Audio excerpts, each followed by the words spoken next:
I'm Loud Esmond for Winners and Whiners, where we're trying to make you a better. Well, I took a tough beat on the LSU game. College is not as strong as I am on the NFL. So I like making the college picks when I see one that's opportunistic, and you can follow those along. But also, the NFL is really my strong suit. I was 7-3 on the preseason NFL, about 70%. Obviously, I'm going to try to keep that going here as we enter the regular season. One of the games I'm focused on is the Pittsburgh Steelers going to visit the Cincinnati Bengals. Here's my question. Show me somewhere the Steelers are better than the Bengals. Show me. Where? Quarterback?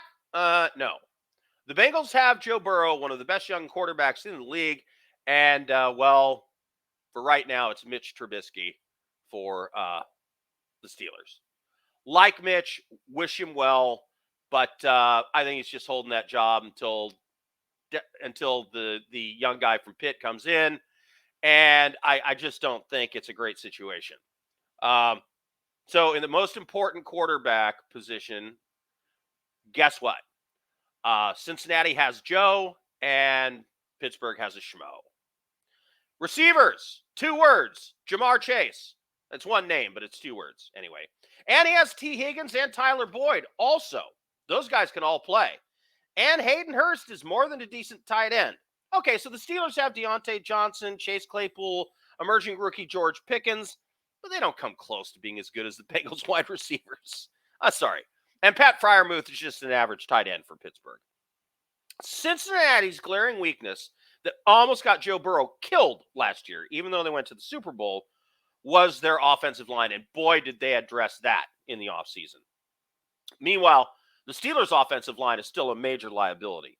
The Steelers have a stud running back in Najee Harris. I love him. I'd take him in fantasy football. But, Joe Mixon isn't so bad for the Bengals.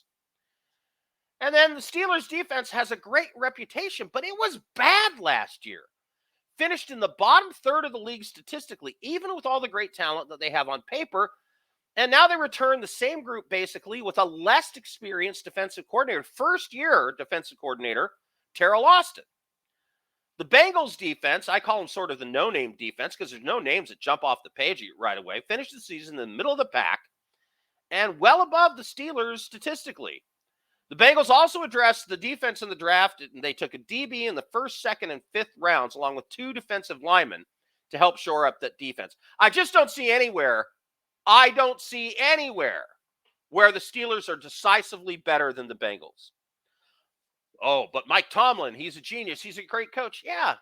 All Zach Taylor has come in as coach of the Bengals to take a team that was in the doldrums, took a rookie quarterback, and he put him in the freaking Super Bowl.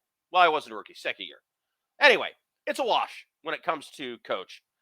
Look, and this game is the home opener for Cincinnati. They crushed the Steelers last year, 41-10 in Cincinnati, and they beat them 24-10 in Pittsburgh. Yeah, touchdown's a big spread in the NFL. Right now, this is -7. I'd buy it down to -6.5 and take the Bengals. Remember, like us, send us your comments, stay engaged, make sure that we're having a conversation. Follow along, check the website for specials. Make sure that you're always coming in and seeing, because there's going to be premium pick packages and things that will go on special. And the premium picks is where all the pickers put their best stuff. So just be aware of that. All right, I'm Loud Esmond for Winners and Whiners. Don't forget, you can get more of my content at the Steer the Line YouTube page and also at steertheline.com. And you can listen to the Steer the Line show Friday nights, 5 o'clock. Well, 5 o'clock West, 8 p.m. East. And you can catch that on YouTube Live. Catch Jeremy, Rocky, Christian, who's producing now, and the rest of the crew. I'm Loud Esmond for Winners and Whiners, trying to make you a better